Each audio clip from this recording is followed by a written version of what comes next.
Sisi gelap itu baru terlihat gelap sebagai human ketika kita masuk ke era post-human. Kesantaian itu dimusuhi oleh mereka yang ingin mengendalikan manusia itu supaya tertib atau didisiplinkan di dalam satu tradisi. Di satu sisi tunduk patuh pada tradisi yang feodal, di sisi lain sangat tidak patuh pada hukum, pada tata hidup bersama, ya, keadaban publiknya lemah. Betul. Gitu ya. Jadi ya itu. Ini.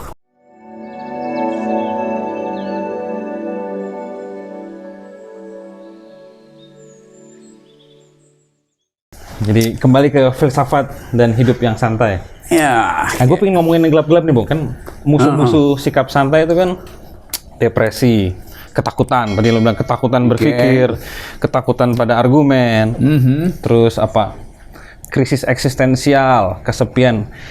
Gimana cara lo pribadi ngadepin sisi-sisi gelap kehidupan ini, Bung? Sisi gelap itu baru terlihat gelap sebagai human ketika kita masuk ke era post-human. Kan baru setelah kita melampaui baru kita tahu itu sisi gelap kan.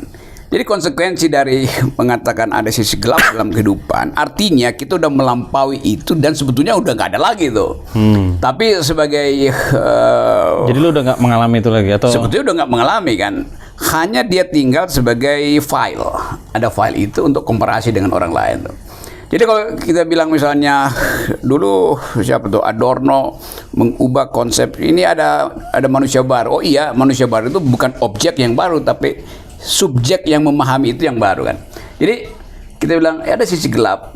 Sebetulnya kita sebut bahwa ketakutan untuk berpikir itu pernah ada di dalam satu situasi yang digambarkan oleh Hannah Arendt sebagai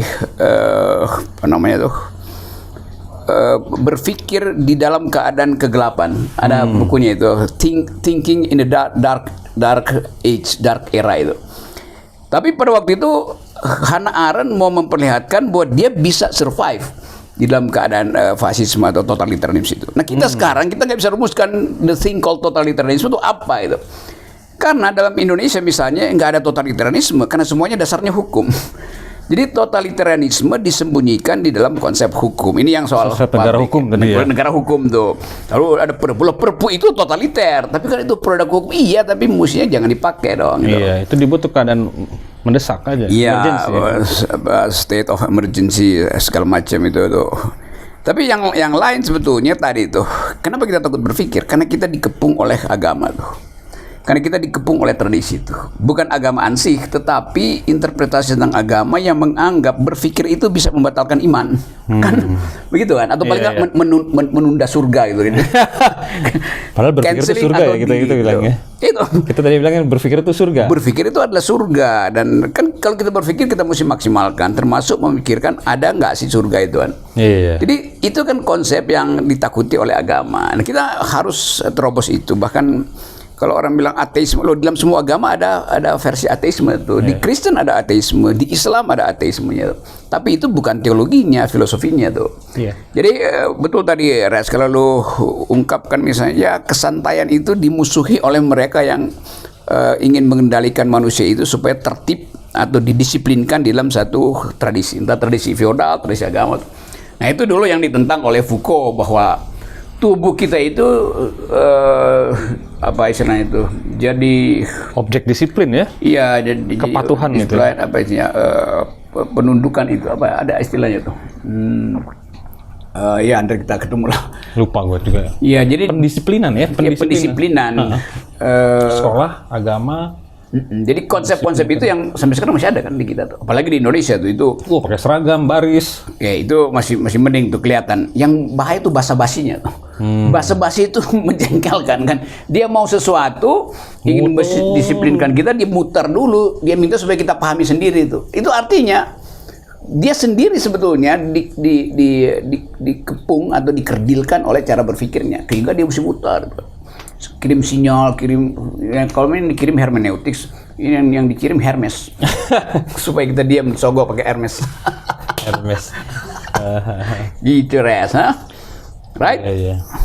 Jadi my friend, ada pendisiplinan yang jelas, pakai seragam, baris. Ya, gue ingat sekarang kata Foucault, di tubuh kita jadi docile. Docile bodies ya. Docile bodies. Tubuh-tubuh yang jinak ya. Iya, dijinakkan untuk dikuasai itu. Gitu, bahayanya begitu. Nah, ini negeri ini, Indonesia itu dosilitas itu tinggi sekali tuh. Karena dipermainkan oleh adat istiadat yang isinya adalah tutorisasi orang tua atau orang lama lah.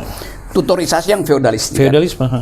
Tapi di satu sisi tubuh jinak ini diatur gitu oleh tradisi, tapi di sisi lain mereka melanggar hukum, buang sampah sembarangan, di lalu lintas tahu sendiri lah. Iya itu. Jadi kayak ada kontradiksi ya. Di Bangke betul nih, gua dua hari lalu tuh di Mampang situ. Itu ada mobil RFX apa segala macam itu, bagus itu kan. Itu dia buka begini, polisi, kan? Dia buang itu ke permen bank, dan dia buang itu dia ada di busway, jalur busway track. 2 kali dia bikin kegoblokan kan. Dia udah ambil track busway, dia buang sampah lagi di situ kan. Padahal RF yang itulah yang ngeong gitu kan. Jadi palsu kan sebetulnya kan. Di satu sisi tunduk patuh pada tradisi yang feodal, di sisi lain sangat tidak patuh pada hukum, pada tata hidup bersama, keadaban publiknya lemah. Betul. Gitu ya. Jadi ya itu seharusnya kan kalau dia konsisten, gue patuh bahkan pada hal yang di atas itu. Lah kalau hal yang lebih konkret lu harus patuh juga dong kan. Ini mental kerupuk gitu, kelihatan keras padahal layu. Tadi ke mediocre itu kali juga ya. Bahkan dalam ketidakpatuhan pun dia mediocre gitu ya. Dia mediocre banget ya. Tidak patuhnya nanggung-nanggung. Kalau mau nggak patuh, nggak patuh semuanya. Harusnya patuh semuanya gitu ya. Tapi kalau dia bilang dia hebat, ya buang aja sampai. Tapi dia mesti perlu RFX supaya kalau dia ada nomor RFX itu yang dikasih polisi. Soalnya kita nggak berani tegur. Untung aja gue udah mau lompat tuh dari Gojek. Gue lagi naik Gojek itu, Bangke. Ketok. Dia langsung kabur itu kan. Gue mau bilang, lo ambil ini. Dosil body. Teman tadi apa tuh dosil? Dosil. Dikira dosil itu obat-obatan. Iya, dosisnya. Dosis. Gitu, Res. Jadi dalam ketidakpatuhan pun tanggung, dalam kepatuhan pun tanggung gitu ya. Kan kita berharap ada kurikulum dasar pendidikan kita tuh yang bikin orang itu konsisten di dalam etosnya dia sebagai human itu, dan itu yang kita ukurkan tuh. Bahwa kemudian dia melanggar hukum, ya oke, artinya dia memang sengaja supaya dia bisa nikmati punishment itu kan. Tapi begitu ada punishment dia sogok, lo gimana lo konsisten dong, lo melanggar hukum, lo tahu tuh. Ini cobaan itu kan. Itu cobaan, mudah-mudahan nggak terjadi lagi, atau sialan gua ketangkap KPK, sialan gua diketangkap, oke Pak. Kan ya biasa lah tuh, udah. Nah, sementara ini kan itu yang nggak ada tuh, dan kalau saya perhatikan itu ya sistem pelajaran formal atau informal kita itu berhenti di dalam aspek sopan santun. Ya itu orang kulitnya aja kan. Ya itu kulitnya tuh. Tidak menyentuh kesadaran kan. Ya tidak eksistensial etos jadi manusia itu kan. Dan itu artinya nggak mau bertanggung jawab kan. Termasuk kalau lo mau jadi orang jahat, ya orang jahat beneran, nggak usah munafik. Orang jahat tapi pura-pura jadi baik. Itu kan mediocre lagi kan. Itu mesti kita ikut. Etos totalitas ya. Iya, kita perlu etos totalitas. Gue mau jadi orang jahat, di situ diuji etos gue tuh, bahwa versi apa orang jahat, Kusni Kasdut, Robin Hood, Sambo atau siapa aja kan. Kan nggak ada soal kan. Supaya diukurkan di situ tuh. Tapi yang kita sebut kejahatan itu ya bersembunyi di dalam jabatan yang vogue, nggak kelihatan. Sambo jelas-jelas kelihatan kan, dia lebih bermutu sebetulnya kalau sebagai membuat kejahatan itu. Dari segi itu ya, dia ingin bertanggung jawab, bahkan dia mau melawan itu kan. Udah ada yang udah tahu kejahatan, tapi jangan dihukum banyak dong, gue sogok. Lalu berani dong itu ngadapin preman yang masuk dibui di kamar 12, kamar 13. Nah, hadapi coba. Itu, nah itu gue lebih hormat pada kriminal yang betul-betul dia duel untuk hidup, dan dia terima gitu loh. Di dalam penjara pun dia berupaya buat jadi bos di situ kan. Mantap itu tuh. Real kalau kita ngomong itu. Kayak aretenya Aristoteles, itu kan bukan moralitas, itu keunggulan ya. Lo bisa jadi tukang jagal yang unggul, lo bisa jadi mafia yang unggul gitu. Keunggulan tuh bebas dari moralitas. Iya, kalau sekarang dianggap ya itu namanya the pure ideas of professionalism itu. Ya kan dia jadi ini profesi gua adalah membunuh, profesi gua adalah kriminal, profesi gua adalah berkhotbah, profesi gua adalah koruptor. Jadi enak gitu kan. Oh, itu loh standar etis lu di situ. Dua-duanya keunggulan di dalam diri dia yang harus dia pertanggungjawabkan. Gitu. Dan ketika itu melanggar hukum, lu dengan besar hati ya, saya salah ya, saya ketangkep ya udah saya tanggung gitu ya. Nah itu mesti kita ajarin untuk ke penegak hukum supaya mereka ngerti bahwa punishment itu diberikan justru karena seorang ingin bertanggung jawab. Iya. Dan seorang penjahat ketika dia ditangkap dia harusnya bangga, ya saya ketangkap dan saya akan tanggung sampai selesai. Kalau keluar nanti gimana? Kita lihat nanti gitu ya. Jadi etik totalitas. Ya apa etik Sardinia itu etik mafia lebih bermutu sebetulnya kan. Pokoknya gue cari lu sampai gue dapat we are brother in blood. Gue bela lu walaupun lu salah. Kan itu jelas itu posisi itu kan. Itu ada hubungannya dengan keberanian juga sebenarnya ya. Keberanian untuk berbeda, keberanian untuk disalahfahami. Yang sesuatu juga sebenarnya kurang di tempat kita ya. Di kita soal keberanian itu kayak lo kan berani banget kalau gue lihat ya. Dari mana ya lo punya posisi alternatif, lo berani mengkritik alur berpikir gitu. Ya itu kan soal. Dari mana keberanian itu? Ya mungkin karena gue naik gunung jadi.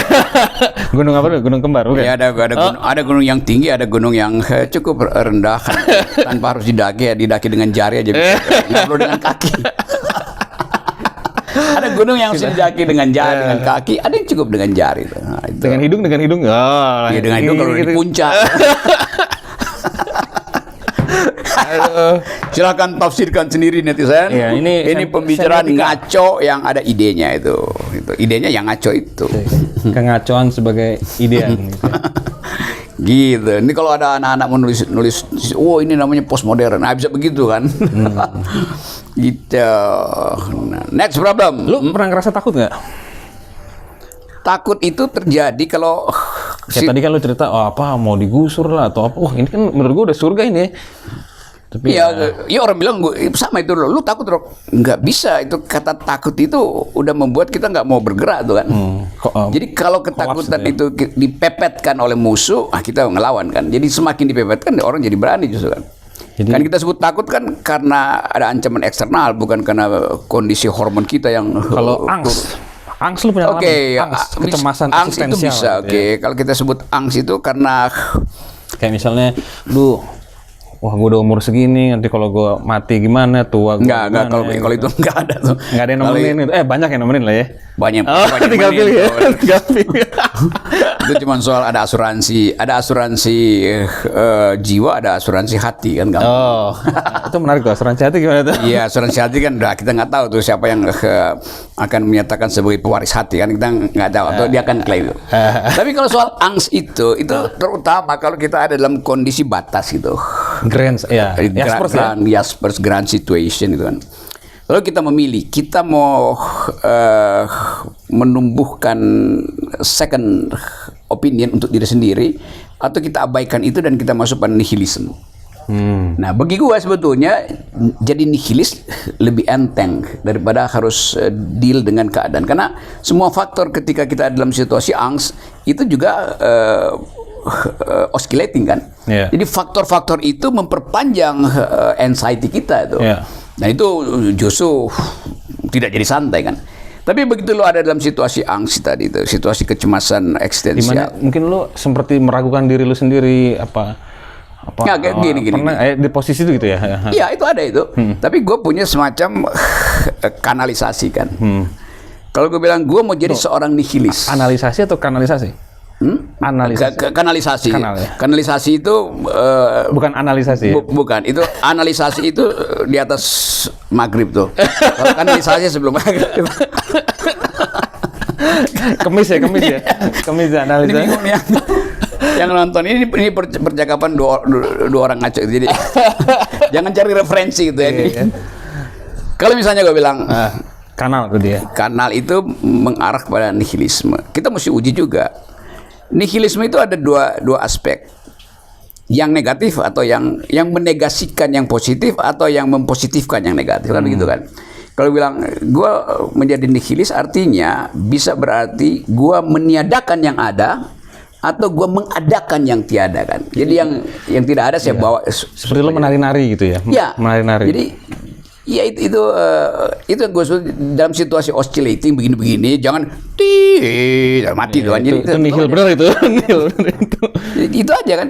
Hanya itu yang bisa kita bikin. Gue bisa bikin di kepala. Oke, itu nihilis yang gue ingin meniadakan yang ada, tapi nanti besoknya gue mengadakan yang tiada itu. Gitu aja. Tapi itu ngalir aja gitu. Ngalir aja itu. Gitu. Ya nggak usah bikin kalkulasi perencanaan. Nggak bisa juga ya. Apa namanya RPJM batin gitu. Rencana pembangunan jangka panjang. Gitu res.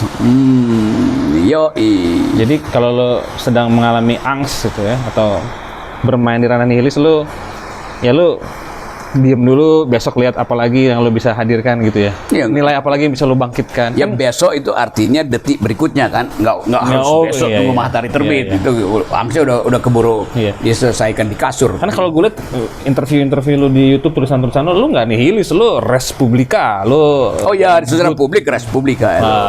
Tapi kan situasi angst itu kan eksistensial ya. Eksistensial itu di dalam momen tertentu aja kita berupaya untuk keluar dari jebakan anxiety yang sampai pertanyaan dasarnya apakah aku ini sungguh ada gitu kan, itu kan eksistensial ya. Itu kalau ditanya jawaban kan pertanyaan klasik ya, genotiseuton lah di filsafat. Siapa lu gitu, lu jawabnya apa kira-kira? Orang yang berusaha menjawab semua pertanyaan, tergantung siapa yang bertanya. Tapi lu masih melihat diri lu sebagai orang ya? Orang kan ada pertanyaan itu. Tapi kalau nggak ada pertanyaan nggak ada orang. Nggak ada orang. Gue cuma anggap gue orang karena ada yang bertanya. Gitu. Iya. Ya kalau gue diam sendiri gue bukan orang lah. Apa itu? Kalau lu ya avatar ke atau hologram lah. Tuh. Kita jadi orang karena kita ketemu orang tuh. Ya bahwa orang itu kan konsep orang itu kan interrelasi ya. Interrelasi itu betul, itu intersubjek tuh. Gitu aja, Res. Jadi lu melihat diri lu sebagai orang yang berusaha menjawab pertanyaan-pertanyaan ya. Iya. Dan kadang-kala karena itu kita butuh semacam peralatan filosofi itu. Jadi bukan konsep filosofi. Filsafat itu kan alat untuk berpikir dan bertahan hidup tuh. Untuk mengefisienkan logika kita pakai filsafat tuh.